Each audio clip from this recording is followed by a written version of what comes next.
You're listening to the Dibbly Dobbly Podcast. Remember to like, share, comment, subscribe, and click the bell to make sure you get the latest episodes of the podcast. Be sure to like and share our Facebook page and follow us on Twitter and on Instagram. Hi everyone, and welcome back to another episode of the Dibbly Dobbly Podcast. On today's episode of the podcast, we summarise Day 4 of the 4th Ashes Test between Australia and England from the SCG. It's the Dibbly Dobbly Podcast, and let's get started. Let's have a look at the session-by-session breakdown of Day 4 of the 4th Ashes Test from the SCG. In the first session of play, Jack Leach was the first wicket to go for England on Day 4. He was gone for 10. Court Cummins bowled Lyon. Then Bairstow soon followed him for 113. Court Carey bowled Boland. Then Stuart Broad was the last England wicket to fall. He was gone for 15. Court Carey bowled Boland. England were dismissed for 294. Australia lost 2 wickets before lunch on Day 4. David Warner was the first to go for 3. Court Pope bowled Wood. And then Marcus Harris was the last wicket to go for Australia before lunch. He was gone for 27. Court Pope bowled Leach. Australia at lunch were 2 for 66. In the second session of play, saw Marnus Labuschagne go for 29. Court Pope bowled Wood. Then Smith soon followed him for 23, bowled by Jack Leach.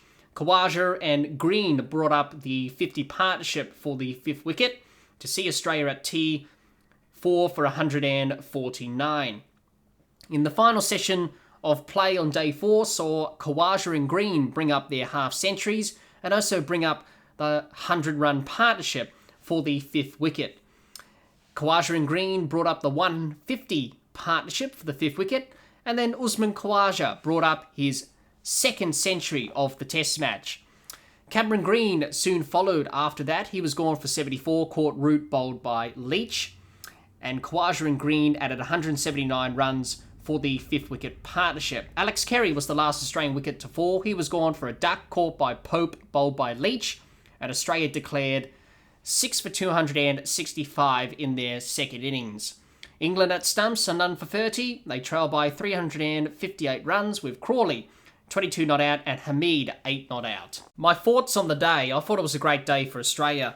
Another dominant day in this Ashes series, which is no surprise. I thought they bowled well to take the last 3 England wickets quickly on Day 4, and they were able to do that, dismissing England for 294 and getting out there in the second innings, looking to extend the lead and set England an unchaseable target in the last innings, which they did, of 388.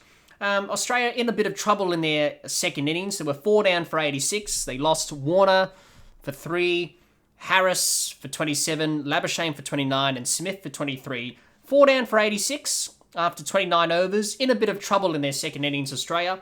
And England were hoping, we get another couple of wickets here. We could be chasing a low score than 388. Unfortunately for England, and good news for Australia, Usman Khawaja and Cameron Green were able to steady the ship and really drive home Australia's advantage in this Test match. A magnificent partnership between Khawaja and Green of 179 runs for the 5th wicket. A brilliant century from Usman Khawaja, back-to-back centuries for him in this Test match. 101 not out off 138 balls.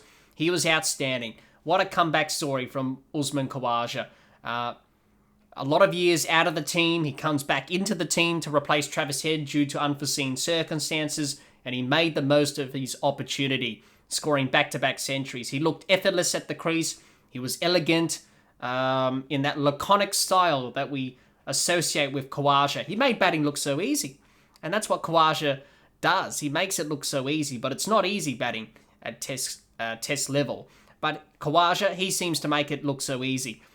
Just peeled off 101 not out. Magnificent century. He thoroughly deserves this. And hopefully for Khawaja, we can see a lot more of him in Test matches for Australia in the future.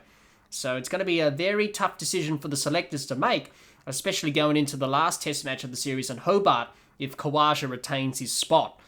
So we'll have to wait on that and see what happens there. But a magnificent century from Khawaja. He batted superbly. Deserves his opportunity. A couple of stats to come out of his century today. Becomes the 3rd player at the SCG in Test cricket history to score back-to-back centuries. He joins Doug Walters, who did it against the West Indies in 1968-69. He also joins Ricky Ponting as well, who did it in his 100th Test match against South Africa. And that was back in 2005-06. He also becomes the 6th Australian batsman to score back-to-back centuries in an Ashes Test match. Steve Smith did it at Edgbaston in 2019. Matthew Hayden did it at the Gabba in 2002. Steve Waugh did it at Old Trafford in 1997. Arthur Morris did it at the Adelaide Oval in 1947. And Warren Bardsley did it at the Oval in 1909. So Usman Khawaja joins that list of Australian batsmen to score back-to-back Ashes centuries. And what a century it was. It was a magnificent century. Cameron Green, let's talk about him. I thought he batted superbly for his 74 off 122 balls. A very important innings for Cameron Green. He's been struggling with the bat in this series, not been able to get going and get a half century. He was able to do that here at the SCG, and he was able to put the foot down, be aggressive as Australia were looking to push on and look to get to the target they had in mind to declare on and set England in the last innings. He was able to put the foot down. He played some lovely pull shots and he hit a big 6 off Leach, extending those long levers as we associate with Cameron Green, obviously being a tall man and having a big wingspan. He's able to hit a big ball, and he certainly did that. And the Kookaburra was going to all parts of the SCG today off Cameron Green's bat. So hopefully we can see that a lot more from Cameron Green, that positive intent and approach. Obviously in this series he's been a bit too conservative when he first come into the crease, obviously, looking to survive, not playing his shots and putting the pressure back onto the bowlers. He certainly did that in this innings once he got going. So hopefully for Cameron Green we can see that from him in Test cricket, certainly heading into the next Test, but also beyond. And he's got a bright future ahead, Cameron Green. And obviously that partnership with Khawaja was very crucial in rescuing Australia's second innings when they were 4 down for 86. They added 179 for the 5th wicket to set England 388 runs to win, obviously. Unlikely that's going to happen, but a big target indeed for England to chase in the second innings. But it was a great partnership from Khawaja and Green. Great batting from those two to really put Australia in a solid position in this 4th Ashes Test.